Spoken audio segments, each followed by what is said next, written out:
mp4, aka MPEG-4, is a video file format that's used to share audio or video. You know the rest if you're a computer genius like my friend. I have a good pal named Mark. Mark's been my friend since middle school. Stuff you probably don't give a shit about listed here. We were both computer nerds and we both liked it. We basically knew most things there were to know about computers. And obviously, we might have gotten bullied at least a couple of times, but hey, who said I cared? I had a friend with similar interests, and the kids that were actually in my class didn't give a shit, and were fine with it. It was just those motherfuckers. Anyways, important stuff here. This happened during high school. I was in class with Mark, and this was our final period for the day. The bell rang, and we sprinted out of that building as fast as two tech nerd middle schoolers could sprint. While I was walking with Mark, I thought of a plan we could do, which was to go dumpster diving, to see what we could find. He agreed. Of course, not without pointing out that it was fucking dumb, with a chuckle. 5 hours later, we ended up in a Burger King dumpster. Stupid, I know, but it was my favorite restaurant anyway, so that was my first thought. We also stopped by to get some fries before the dumpster diving, because as previously stated, it was my favorite restaurant. We ended up dumpster diving. Sadly, only things we found were a half-eaten Whopper, a couple of molded fries, and just plain cheese. Or that's what I thought. When we were about to leave, I looked in there one more time because it's dark outside, and I was making sure I didn't miss anything. Sure as hell did, because when I looked in the left corner, I saw a flash drive. "Bro, come here! You have to check this out!" I yelled. He runs over to where I'm pointing and reacts in surprise and intrigue. Our dumbasses could have come across a gore video or CP. But what we really found may just be worse, or as bad. I'll get to that later. I asked him what to do with it, reasonably hastily. He responds by telling me he has a pretty old computer his dad used to use. It still worked, but was pretty shitty. I obliged, and we went to his house, just a few blocks away from the Burger King. We ended up walking there. He gets his laptop from his closet and boots it up. It's pretty slow and aged, so it took like 6 minutes to get that crusty turd lump ready. I get the flash drive out of my pocket, and we plug it in. A new folder by the name Living Weapon Experiment Attempt 1 Logs appeared once we inserted the drive into the computer. Mark clicked on it. Various mp4 files were there. He immediately clicked the first one, titled Inducing Rage, without any hesitation. Here's what I remember from the video. Video opens up with white stretched out looking text reading Day 1. The video actually begins, and the surroundings resemble that of a mental institution. Some guy is thrown in there by various people. Once the door locks behind the guy, he starts mumbling and screaming gibberish. The only coherent sentence I can make out from the guy was, "Get me out of this fucking room," as he slammed on the locked door. One of his arms was seemingly broken. Obvious, by the way, that it just limped there in unnatural ways. Video ends with a card that reads, "Experiment was successful. Continue as planned." Me and Mark were very intrigued. We liked artsy-fartsy stuff, so this was right up our alley. Considering we incorrectly assumed this was a cool piece of fiction. The next video was simply titled Checkup.mp4. Opens the same way as the previous video, this time saying Day 2. Guy looks really fucking zoned out, just staring at the pillowy walls. He whispered a lot. The only thing I could make out from his rambling was, "I want my family back." His arm is still broken. White text appears again. This time, the text reads along the lines of, "He's not doing well. Good. Continue experiments." Next video, titled Very Angry.mp4, opens up with day 3. The actual clip just shows the guy just fucking destroying everything in his line of sight while screaming, his broken arm now encased within a strange yellow crystal substance that functioned as a sword with the way he used it. His eyes were dilated, like if he just snorted a shit ton of cocaine. He pauses for a bit and goes to sit in the middle of the floor. He silently weeps profusely. Before what is going on can be processed, his neck suddenly snaps around to look at the camera, with a sickening crunch and pop. His jaw extends and dangles back and forth. He crawls up the wall with shocking speed and beats the shit out of the camera. The clip ending with a furious strike towards the thing. Text now appears like every video, reading, "He is becoming what we need him to be. Continue." The next video was physical changes. Text appears reading day 4, and it isn't very eventful, but it still is very important. Yellow fluid pouring out of his hung-open jaw, with his eyes being the same shade of yellow all over with no pupils. He was sleeping on his back with his eyes wide open. The fact he was sleeping was pretty evident by the snoring.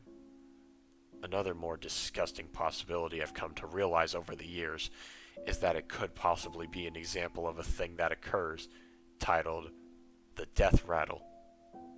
Let me explain for those who don't know.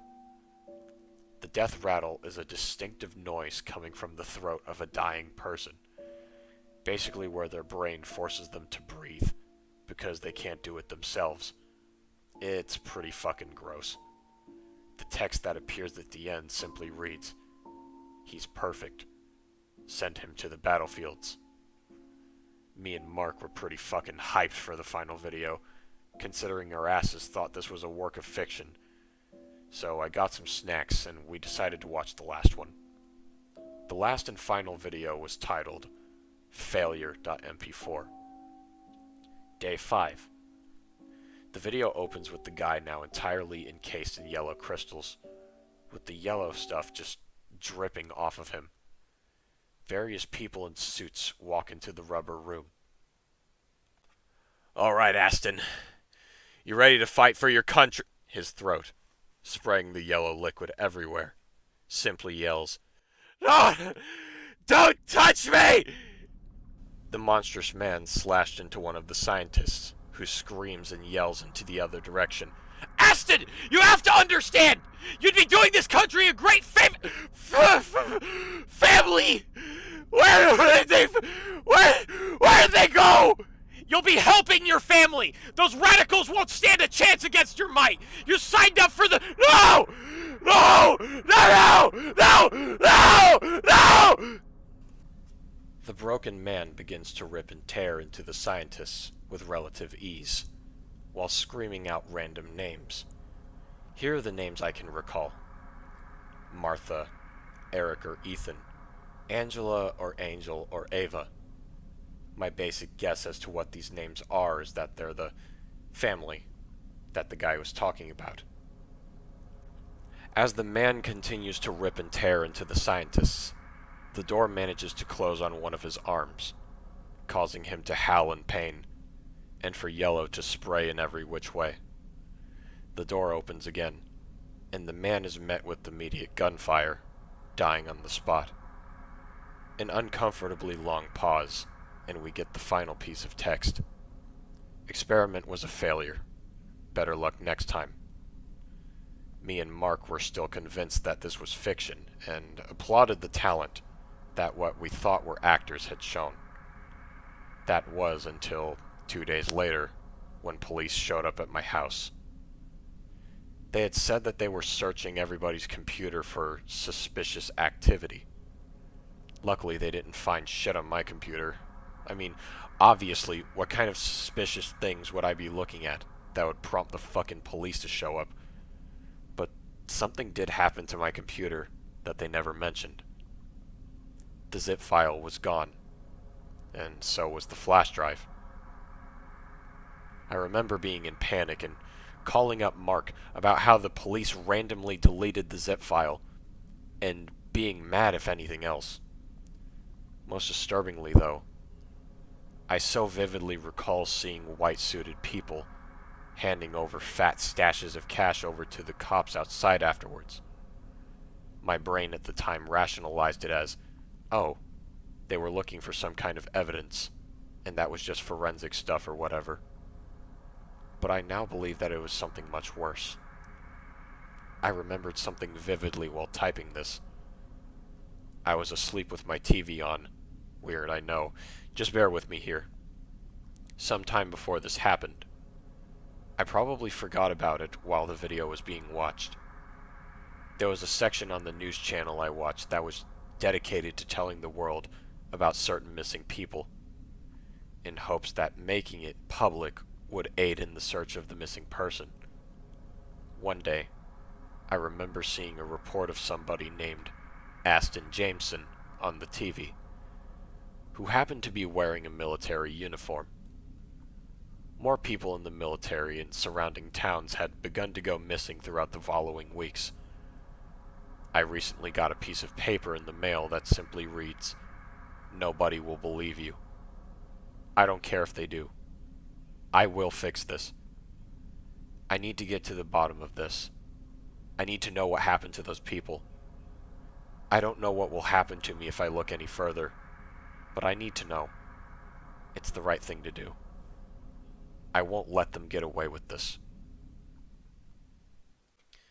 And that was Failure.mp4, written by dibbingsauce and SonikkuPlumber. Review time. So, I didn't exactly mention this previously, but this is a rewrite of a fairly recently done story on the wiki by the name of .mp4. That one was written solely by SonikkuPlumber himself. From what I heard, he didn't exactly like it, so he and dibbingsauce got together to make this rewrite. And I can safely say, after reading the original story that this rewrite is based off of, and looking at the contents here, yeah, this is better. Not bad at all, actually. It's pretty good. However, it does have its fair share of flaws, fair share of pointers that kind of don't make sense within the context.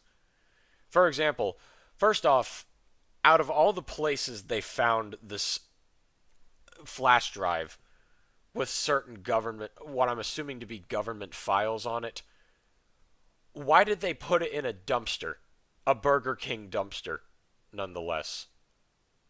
Like, wouldn't they have put it somewhere more non-disclosed? Like, in the ground? Like, maybe buried it in the dirt or something? Because, I don't know, a Burger King dumpster seems very specific. Also, not to mention, if this is supposedly a bunch of military experiments, why couldn't they keep the flash drive to themselves? Like, what was the point of putting that flash drive in a completely separate location? I didn't exactly understand that part. I can definitely understand why the characters act the way they do, however.